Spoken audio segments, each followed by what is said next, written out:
I found out my fiancé was cheating on me during a Zoom call she forgot to mute. It wasn't just the betrayal that broke me. It was what she said about me when she thought no one was listening. I'm Ethan, just a regular guy, 29 years old, living in a small apartment in Chicago with my fiancée Claire. We'd been together for 4 years, engaged for 1. Life was good, or so I thought. Claire was my everything, smart, funny, with this laugh that could light up a room. We met at a coffee shop when she spilled her latte on my shoes and apologized 100 times.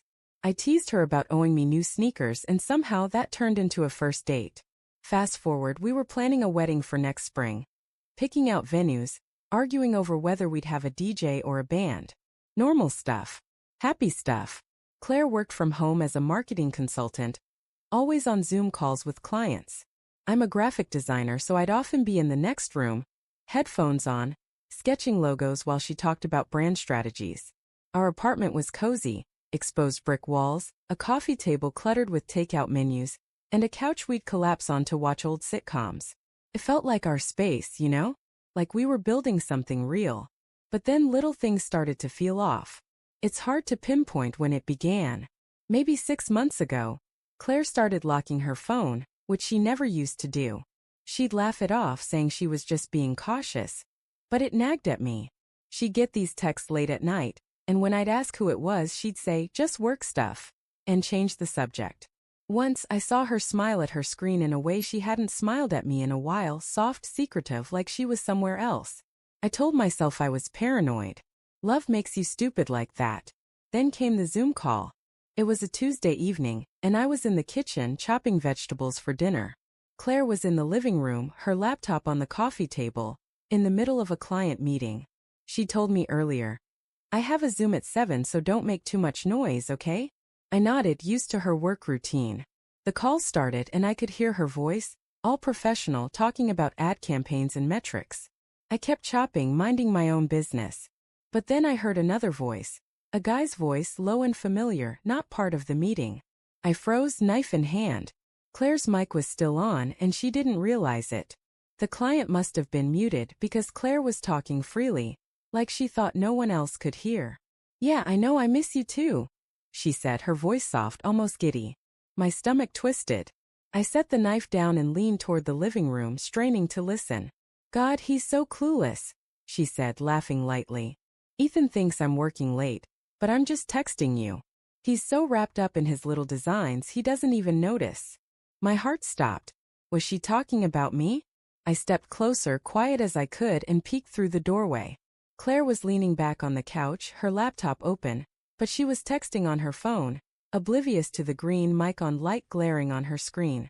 The guy's voice came again, muffled but clear enough. "When are you gonna ditch him? You keep saying you will." My chest tightened like someone was squeezing the air out of me. Claire sighed, and I could hear the smile in her voice. "Soon, okay? I just need to figure out how to do it without him freaking out. He's so needy. It's exhausting." Needy? Exhausting? Each word hit like a punch. I stood there, rooted to the spot, my hands shaking. I wanted to storm in, demand answers, but my body wouldn't move. The client's voice suddenly cut in, confused. Claire, your mic's on." Claire gasped, fumbling to mute herself, but it was too late. I'd heard everything. I don't know how I kept it together. But I walked into the living room, my face burning. Claire's eyes widened when she saw me. "Ethan, she started, but I cut her off. "Who is he?" My voice was low, trembling. She stammered, her phone still in her hand. "It's not what you think. It was just a joke, I swear." A joke? Did she think I was an idiot? I grabbed her phone before she could stop me and saw the texts. Months of them, to some guy named Ryan. Flirty messages, plans to meet up, even a photo of them together at a bar we used to go to. My bar. Our bar. "Ethan, please let me explain," she begged, tears in her eyes. But what was there to explain? She'd been lying for months, maybe longer. She'd called me clueless, needy, exhausting. I felt like the ground was crumbling under me. "How long?" I asked, my voice breaking. She looked away, biting her lip. "A few months," she whispered. But it didn't mean anything. I laughed, a bitter, hollow sound. "Didn't mean anything? You're planning to leave me for him." My voice cracked and I hated how weak I sounded. Claire reached for my hand, but I pulled back. Don't, I said. Just don't.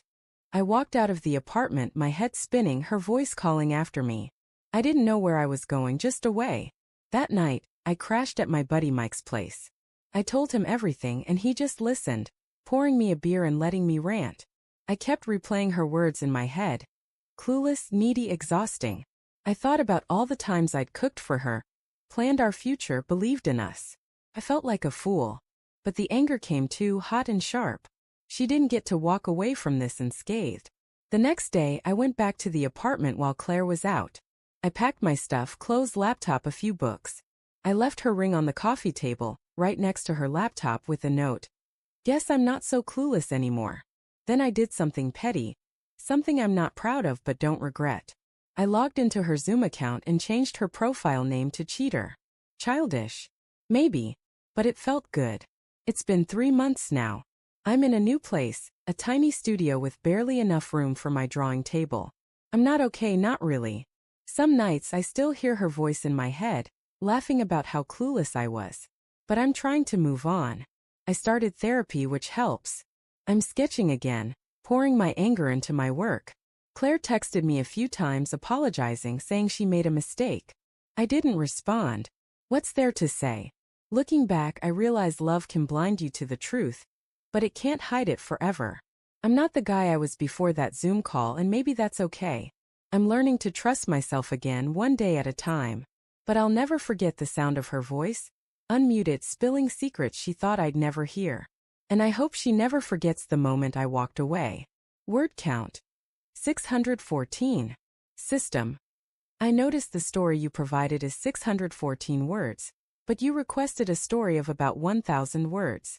Would you like me to extend the story to meet the 1,000-word target while maintaining the same emotional depth, tone, and narrative flow, ensuring all details, emotions, and moments are preserved and expanded upon naturally?